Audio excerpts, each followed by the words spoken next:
campers. Hope I find you well. It looks like a sunny day. Hope you enjoyed that journey into my humble abode. Quite exciting. I'm going to set the clock going, see how we get on. Sorry, news about Sir Sterling Moss, sad, John and Peter Bonetti. Okay, on Peter Bonetti, who did you replace to play in the semi-final of the World Cup in 1970? Who did he replace and why? And which player who was removed, substituted in the second half, did they say that subsequently his removal caused us to lose? There you go, bit of a quiz, but sad losses. Graham Hill, world champion motor racing driver. What was his real name? First name? Norman. It wouldn't have sounded right.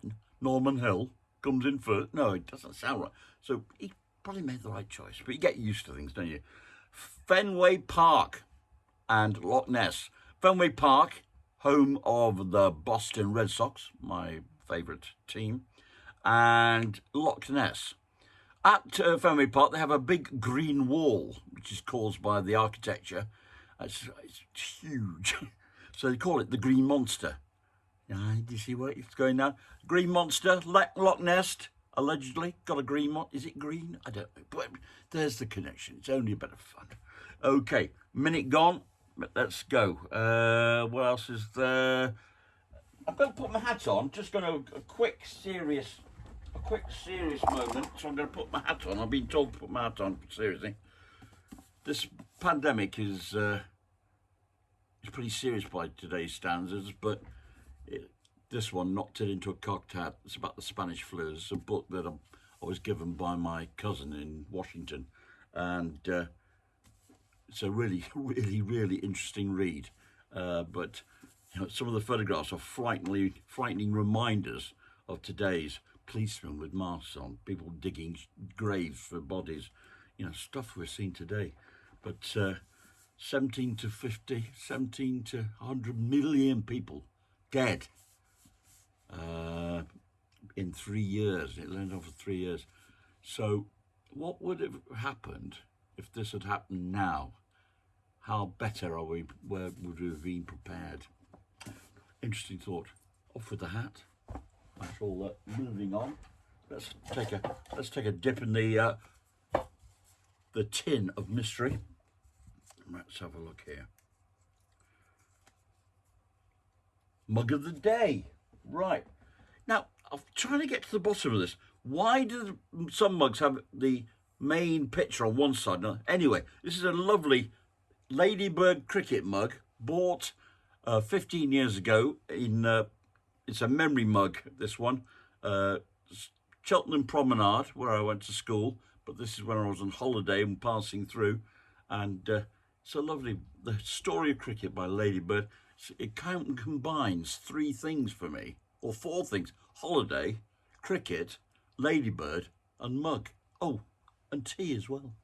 So very nice. So that's my mug of the day. Dip. Let's have a look. Delving in quickly. Oh, done that one. What's that doing in there? Right, let's have a look here. Oh, quick possession. Somebody said on one, you're an investment collector, aren't you, Richard? I said, well, I'm not an inventor. I do collect them. Another thing, I say collect them. They just happen to come into my business. Everyone's got some, and these are place mats. That's a nice one my grandchildren gave me. Things we love about Gramps. That's what I'm called. He gets us lovely treats. He gives us biggest cuddles, and we love going to the theatre with him. That's nice, isn't it? And that one, you remember Josie Russell? That's one of her stitch works done as a placemat. It's nice reminder. Where's that one? I can't say these washwords, but there's 2 placemats. I've got loads around the flat. Got no beer to put on them, but anyway, moving on. Let's get deep. Let's dig deep. What we got? can't read it, but I think it is to do with words. Strange words. Oh, I've got to be in my bonnet about this. We've come into a situation where we're suddenly introducing new words. Right, Brexit. I was one. Right, latest one, furlough. Who's ever used that one? I know what a furlough is. Distant back in my mind. But now it's like everyday usage. How about parode? I must tell you, I spoke to a guy the other day. And I said, what are you doing for work? Oh, I've been furrowed. Hang on a minute. What's that? A combination of being furloughed and parode? Oh, sorry. Yeah. It's for... Oh, God. What? And then coronavirus, which, remember, what do I call it? C19. It's easy, isn't it? C19. And then there's initials. ABC, PPE, GBH. God, we're obsessed by initials, aren't we? So PPE is the current initial of the day. Okay, so all right. Moving on. Let's have another quickie. Blind hole drive. Right, last story of the day. When we were, I was a policeman in Bridlington, sunny Bridlington, one of my favourite places.